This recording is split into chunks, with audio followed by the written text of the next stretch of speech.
9 বছর বয়সী আনজা জাফরান উতামা।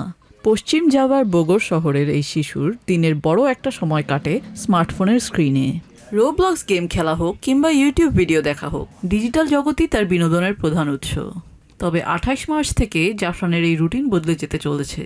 16 বছরের কম বয়সীদের জন্য সোশ্যাল মিডিয়া ও গেমিংয়ে বিশেষ বিধিনিষেধ কার্যকর করতে চাচ্ছে ইন্দোনেশিয়া সরকার। নিষেধাজ্ঞা দিলে আমি অন্য গেম খেলবো, মোবাইল লেজেন্ডস বা ব্লক ব্লাস্টারের মতো গেমগুলো হয়তো খেলবো, আর ইউটিউবও দেখবো। সরকারের এই নতুন আইন অনুযায়ী রোবলক্স, ইউটিউব, ইনস্টাগ্রাম এবং টিকটকের মতো প্ল্যাটফর্মগুলোকে উচ্চ ঝুঁকিপূর্ণ হিসেবে চিহ্নিত করেছে দেশটির যোগাযোগ ও ডিজিটাল মন্ত্রণালয়। এসব মাধ্যমে শিশুদের আসক্তি এবং সাইবার বুলিং নিয়ে চিন্তিত অনেক অভিভাবকই এই সিদ্ধান্তকে ইতিবাচক হিসেবে দেখছেন। আমি এই নিষেধাজ্ঞায় একমত, কারণ যখন সে রোবলক্স খেলে বা সোশ্যাল মিডিয়া ব্যবহার করে তখন সে সময়ের কথা একদম ভুলে যায়। পড়াশোনা বা দৈনন্দিন কাজেও এর প্রভাব পড়ে।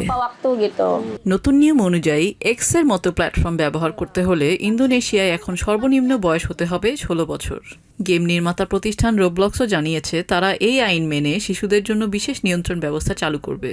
গেম নির্মাতা প্রতিষ্ঠান রোবলক্সও জানিয়েছে তারা এই আইন মেনে শিশুদের জন্য বিশেষ নিয়ন্ত্রণ ব্যবস্থা চালু করবে। তবে এই পরিবর্তন মেনে নেওয়া সহজ হচ্ছে না জাফরান বা আন্দারুর মতো শিশুদের জন্য। রোবলক্স বা সোশ্যাল মিডিয়া বন্ধ হয়ে গেলে আমার খারাপ লাগবে। আমার অনেক বন্ধু রোবলক্স খুব পছন্দ করে, তারা হয়তো অনেক বেশি হতাশ হবে। ডিজিটাল বিনোদন আর অনলাইন নিরাপত্তার মধ্যে ভারসাম্য আনতে এশিয়ার প্রথম দেশ হিসেবে নিষেধাজ্ঞার এই উদ্যোগ নিয়েছে ইন্দোনেশিয়া। মূলত শিশুদের নিরাপদ ইন্টারনেট ব্যবহারের সুযোগ করে দেয়াই এই নতুন আইনের লক্ষ্য। আধুনিক যুগে প্রযুক্তি থেকে পুরোপুরি দূরে রাখা অসম্ভব হলেও এই নিয়ন্ত্রণ ব্যবস্থা শিশুদের সঠিক বিকাশে সাহায্য করবে বলে আশা করছে ইন্দোনেশিয়ান সরকার এবং অভিভাবকেরা। নিজিয়া জামি, TVN 24 নিউজ ডেস্ক।